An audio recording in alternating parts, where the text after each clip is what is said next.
예수께서 요한이 잡혔음을 들으시고 갈릴리로 물러가셨다가 나사렛을 떠나 스불론과 납달리 지경 해변에 있는 가버나움에 가서 사시니 이는 선지자 이사야를 통하여 하신 말씀을 이루려 하심이라. 일러스되 스불론 땅과 납달리 땅과 요단강 저편 해변길과 이방의 갈릴리여, 흑암에 앉은 백성이 큰 빛을 보았고 사망의 땅과 그늘에 앉은 자들에게 빛이 비치었도다. 이때부터 예수께서 비로소 전파하여 이르시되 회개하라. 천국이 가까이 왔느니라. 갈릴리 해변에 다니시다가 두 형제 곧 베드로라 하는 시몬과 그의 형제 안드레가 바다에 금을 던지는 것을 보시니 그들은 어부라. 나를 따라오라. 내가 너희를 사람을 낚는 어부가 되게 하리라. 그들이 곧 그물을 버려두고 예수를 따르니라. 거기서 더 가시다가 다른 두 형제 곧 세베대의 아들 야고보와 그의 형제 요한이 그의 아버지 세베대와 함께 배에서 금을 깁는 것을 보시고 부르시니 그들이 곧 배와 아버지를 버려두고 예수를 따르니라. 예수께서 온 갈릴리에 두루 다니사 그들의 회당에서 가르치시며 천국 복음을 전파하시며 백성 중에 모든 병과 모든 약한 것을 고치시니 그의 소문이 온 수리아에 퍼진지라. 사람들이 모든 앓는 자, 곧 각종 병에 걸려서 고통당하는 자, 귀신 들린 자, 간질하는 자, 중풍병자들을 데려오니 그들을 고치시더라. 갈릴리와 데가볼리와 예루살렘과 유대와 요단강 건너편에서 수많은 무리가 따르니라. 오늘 본문은 예수님의 공생애가 본격적으로 시작되는 장면이죠. 세례 요한의 사역이 마무리가 되고 예수님은 갈릴리로 올라가 복음을 전파하십니다. 세상의 어두움에 앉아서 신음하는 영혼들에게 복음의 빛이 비치고 그 부르심의 빛은 제자들을 새 삶으로 이끌었습니다. 그리스도의 빛은 오늘 우리에게도 전해져 우리는 하나님의 자녀가 되었습니다. 오늘 말씀을 통해서 우리가 알아야 할 그리스도의 빛과 성도의 사명은 무엇입니까? 첫째로 예수님의 빛은 어둠을 밝히는 구원의 빛입니다. 요한이 잡힌 후에 예수님은 갈릴리로 가셨습니다. 갈릴리는 유대와 이방이 섞인 지역이었죠. 많은 이방인과 혼합 문화가 공존하고 종교적으로도 경계선에 있던 곳입니다. 그러나 바로 그 땅을 하나님은 복음의 출발점으로 삼으셨습니다. 예수님은 중심이 아닌 변두리에서 사역을 시작하심으로 낮은 자를 향한 하나님의 구원 의지를 선포하셨습니다. 흑암에 앉은 백성이란 하나님의 뜻과 진리를 알지 못한 채 방황하는 영혼들을 가리키고 있는데요. 예수님은 그 어둠 가운데 빛으로 오셔서 그 영혼들을 위로하시고 바른 길로 인도하셨습니다.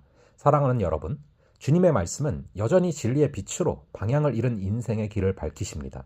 진리의 빛으로 오신 주님이 죄의 습관 속에 절망의 감정 속에 앉아있던 자리를 박차고 일어서라 하십니다. 그 음성에 순종하여 어둠이 아닌 빛 가운데 살아가는 여러분 되시기를 간절히 바랍니다.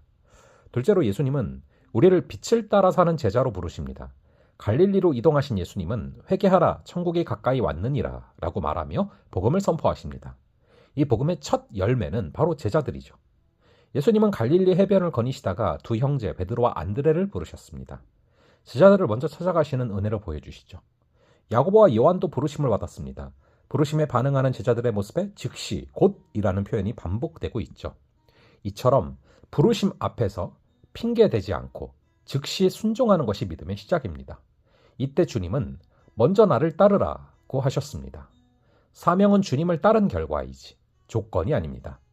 오늘 우리도 같은 부르심을 받았습니다.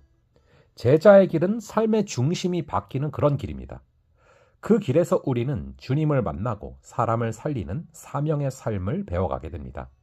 주님이 먼저 가신 그 길을 따르며 어두운 세상에 신음하는 영혼들에게 복음의 빛을 전할 수 있는 저와 여러분 되기를 간절히 바랍니다. 마지막으로 우리는 복음의 능력으로 세상을 밝히는 사명에 순종을 해야 합니다. 예수님의 사역은 갈릴리 전 지역으로 퍼져나갔죠. 주님은 회당에서 가르치시고 천국 복음을 전파하시고 모든 병과 약한 것을 고치십니다. 복음은 단순한 지식이 아니라 실제 치유와 회복의 능력으로 나타났죠. 천국 복음은 예수님이 선포하신 중심 메시지였습니다. 이는 새로운 나라의 시작을 의미합니다. 그 나라는 세상의 권력이나 제도로 세워지는 나라가 아니라 회개와 믿음으로 들어가는 영적인 나라입니다. 예수님은 그 나라를 말씀으로 가르치셨고 사랑으로 보여주셨습니다. 오늘 우리에게도 동일한 사명이 있습니다. 복음의 빛을 받은 자로서 이 빛을 전하는 삶을 살아가야 합니다.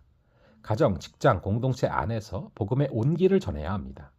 친절한 말 한마디, 진심 어린 섬김 하나가 누군가의 복음을 비추어주는 그런 빛이 될 수가 있는 것이죠. 사랑하는 여러분, 오늘 본문은 어둠 속에 임한 빛, 빛을 따라 나선 제자들, 빛으로 세상을 비춘 복음의 능력을 보여주고 있습니다. 주님을 따르는 길은 회개의 길이자 부르심에 응답하는 길입니다. 그 길은 때로는 손해처럼 보이고 익숙한 자리를 떠나는 길이나 그 끝에는 주님의 빛이 있을 줄로 믿습니다. 우리는 모두 어둠 속에 앉아 있었습니다. 그러나 빛이 우리를 찾아왔고 이제는 우리가 빛을 비추는 자로서 부름을 받았습니다.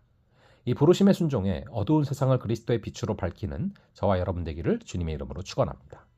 잠시 기도하겠습니다. 아버지 하나님, 오늘의 말씀을 통하여 빛으로 부르신 주님을 묵상케 하시니 감사합니다. 주께서 허락하시는 그 빛이 어둠을 밝히는 구원의 빛인 줄을 믿습니다. 예수님께서 우리를 빛을 따라 사는 제자로 부르셨사오니 빛이신 주님을 따라가게 하시고 우리 역시도 그 빛을 바람으로 말미암아 어둠 가운데 주께서 주신 생명과 빛을 드러내는 역사를 허락하여 주시옵소서.